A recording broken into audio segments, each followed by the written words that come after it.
Hey YouTube, this is Sean with Griffin RC Planes. I was doing a little touch-up paint on the 300 here, and I felt like it was time to glue the wing back to the top half of the fuselage of the UMX turbo timber. So I've got the canopy glue, which is safe to use on that type foam. Let's put the lid back on this thing. Yeah, I think we're good. So this is just going to be a quick process. Just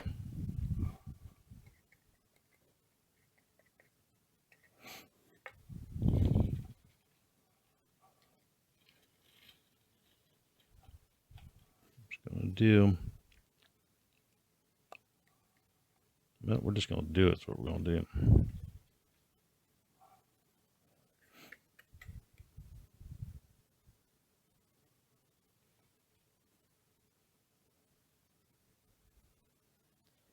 I don't guess we need to worry about getting it real perfect right now, because when we got to set it down on there,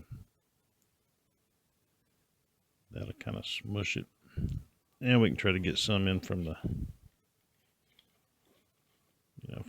from the sides too.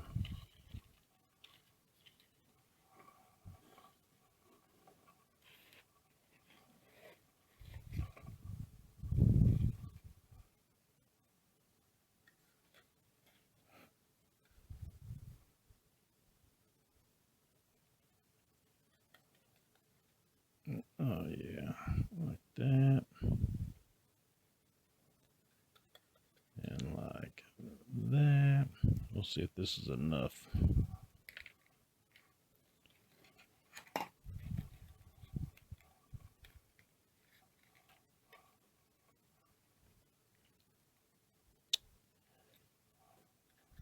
No, I'm gonna put some more in my little bottle, and then in my little cup rather, and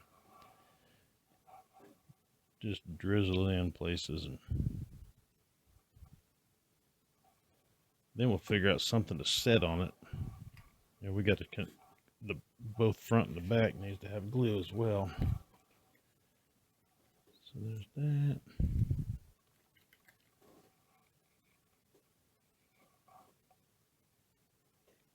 I don't think there was much across the front.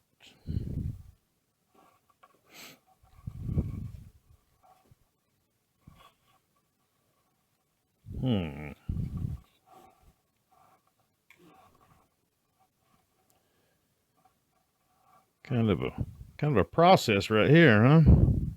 But we'll get it. It's part of the hobby. That's why it's called modeling.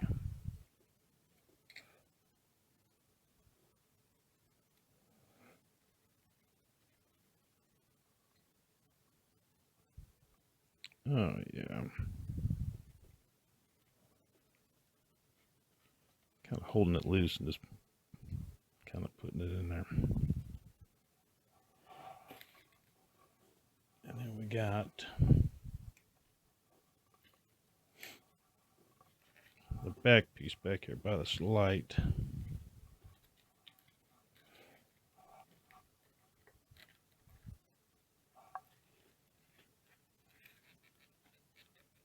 It had a bunch back here too. Boy, I got lucky right there.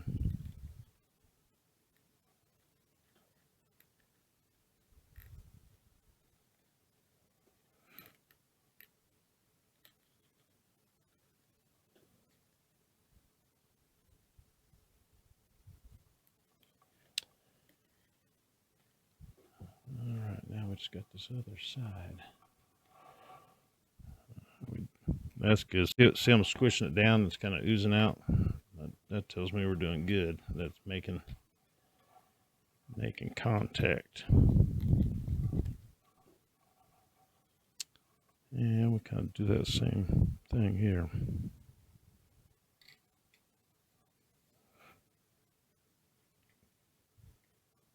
Kind of letting gravity help me here. It's falling away a little bit, creating an opening. Then we can get some in there.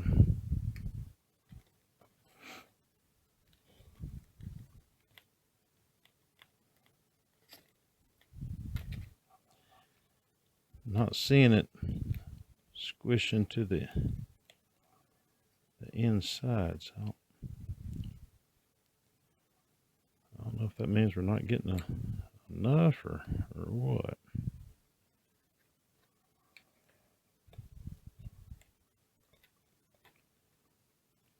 I know that's good, but I'm already starting to feel it sticking. So we'll get a little more down here. By the way, I spoke to this guy on through eBay, a couple of messages back and forth, and he mentioned wearing a chest camera. And that's what I'm doing right now, and it was his idea, and I think it's working out good, so I really appreciate that tip. The one on my head is good because it's out of the way, but it's really hard to get the angle down. You know, I go look in a mirror when I'm putting it on. I'm thinking, okay, that's about where it was last time, just like that, you know, and then I'll do a little test video, you know, real quick, and then I'll watch it, and it'll be pointing at the ground or pointing at the ceiling, and then I'll try it again. It's a pain to get it right. That's how it was when I flew the other day. I was so excited to be able to show you guys a little flying because everybody's asking, and the camera was pointed the wrong way. All right, so we got some oozing out now on the insides. That's good. So I'm going to call that good, and I'm going to get the stickiness off my hands, and then I'm going to figure out some way to put some weight on this. Well, guys, sometimes you got to think on the fly. Here in my workshop, this is where I am going to let the wing sit overnight. On top of a cardboard box is a little piece of foam and the wing, and then another piece of foam, and then 2 styrofoam bowls and a piece of wadded up paper. And that's enough pressure to hold down on it so that it'll make a good bond and dry. Not bad for thinking on the fly.